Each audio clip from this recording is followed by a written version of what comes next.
একটা প্যান্ডোরার বাক্স খুলে দিয়েছেন, যা আসে তাই, you discuss everything. Doctor Yunus একবারও রাজনীতি নিয়ে সংস্কার নিয়ে রাজনৈতিক দলগুলোর বৈঠক ডাকেননি।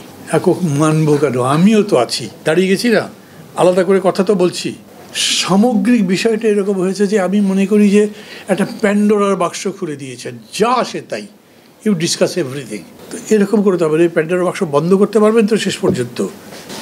আমি জানি না, কারণ শেষ পর্যন্ত ডক্টর ইউনূস তো যেরকম করে বলছেন তাতে উনি কনফিডেন্ট নন যে উনি এটা বন্ধ করতে পারবেন।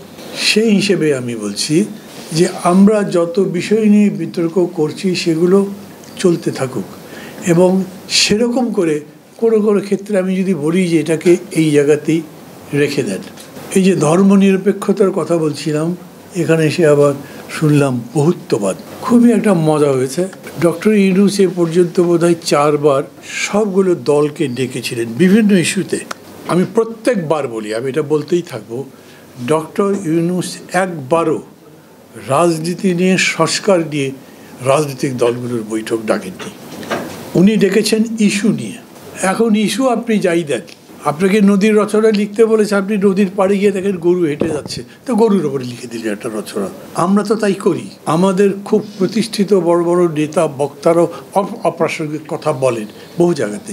অতএব বহুত্ববাদের আলোচনা তার সামনে চলে এলো এবং কয়েকজন মিলে বললেন যে আল্লাহ এক অদ্বিতীয়, বহুত্ববাদ কিভাবে আসবে এই দেশের মধ্যে? কেউই কিছু বলে না। তো আমি উঠে বললাম যে ভাই, বহুত্ববাদ তো আল্লাহ এক না বেশি তা নিয়ে নয়, বহুত্ববাদের একটা ব্যাখ্যা বললাম। যদি ধরেন বহুত্ববাদের ব্যাখ্যাও কিন্তু এক এক দেশে এক এক রকম, বাট কমন একটা বিষয় আছে।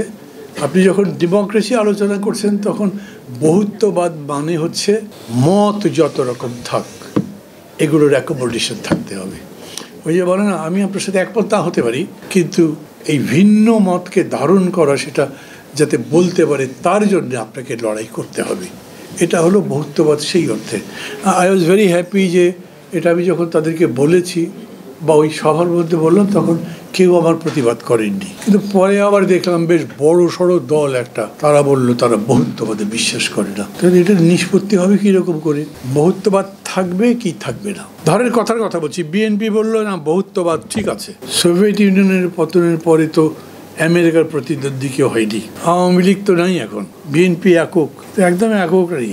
একক মানব কেন, আমিও তো আছি, দাঁড়িয়ে গেছি না, আলাদা করে কথা তো বলছি। তো সেরকম করে বলছি আমরা। ধরেন কেউ বললেন না বহুত্ববাদ চলবে না, কিভাবে সিদ্ধান্ত হবে? আমি আপনাদের ভাববার জন্য বলছি কিভাবে সিদ্ধান্ত হবে। আপনি কিন্তু স্ট্রেট বলতে পারেন, কারণ সত্যের কোনো বিকল্প নেই। আর সূর্য পৃথিবীর চতুর্দিকে ঘোরে না পৃথিবী সূর্যের চতুর্দিকে ঘোরে, সেই নিয়ে তো আপনি ভোটাভুটি করে সিদ্ধান্ত করতে পারবেন না। এটা যা সত্য তাই সত্য, এটার কিন্তু কোনো বিকল্প নেই। এখন এই সত্য প্রতিষ্ঠিত করতে গিয়ে অনেকে জীবন দিয়ে দিয়েছেন। মাঝে মাঝে ভয় হয়, এই মূলনীতি বলেন যা বলেন এই সমস্ত বিতর্ক সংসদ পার হয়ে যদি বায়তুল মোকাররমার রাজপথে চলে আসে, তখন নিষ্পত্তি কীভাবে হবে? এইরকম একটা ক্রাইসিসের সামনে আমরা আছি, এবং এই ক্রাইসিসের সামনে দাঁড়িয়েই মাঝে মাঝে ভাবি, খুব জোর টোর করে কথা বলি না।